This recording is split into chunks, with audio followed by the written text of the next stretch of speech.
رات کا وقت تھا، چاند بادلوں میں چھپ رہا تھا۔ احمد اپنی موٹر سائیکل پر ویران سڑک سے گزر رہا تھا۔ ہر طرف سنوٹا تھا، بس ہوا کہ جھونکے اور درختوں کی سرسراہٹ سنائی دے رہی تھی۔ اچانک اسے سڑک کے کنارے ایک سایہ نظر آیا۔ وہ ایک ادھیڑ عمر آدمی تھا جو سفید لباس میں کھڑا ہاتھ دے رہا تھا۔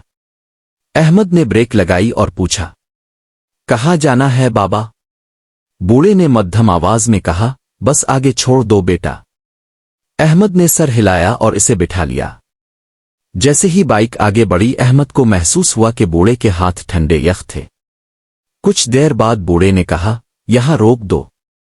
احمد نے گردن موڑ کر دیکھا مگر بائک کی پچھلی سیٹ خالی تھی۔ بوڑھا غائب ہو چکا تھا۔ احمد کے رونگٹے کھڑے ہو گئے۔ اس نے فوراً ایکسیلریٹر گھمایا اور تیزی سے آگے نکل گیا، لیکن جیسے ہی اس نے بیک مرر میں دیکھا، وہی بوڑھا شخص پیچھے کھڑا اسے گھور رہا تھا۔ احمد کا دل زور زور سے دھڑکنے لگا۔ وہ جتنا تیز بائک چلا رہا تھا، راستہ اتنا ہی زیادہ لمبا لگنے لگا۔ وہ جس گلی میں مڑا، وہ پہلے کبھی دیکھی ہی نہیں تھی۔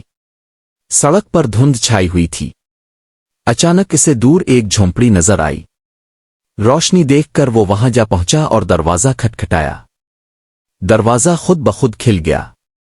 اندر صرف ایک پرانی کرسی تھی جس پر ایک میلا کمبل پڑا تھا۔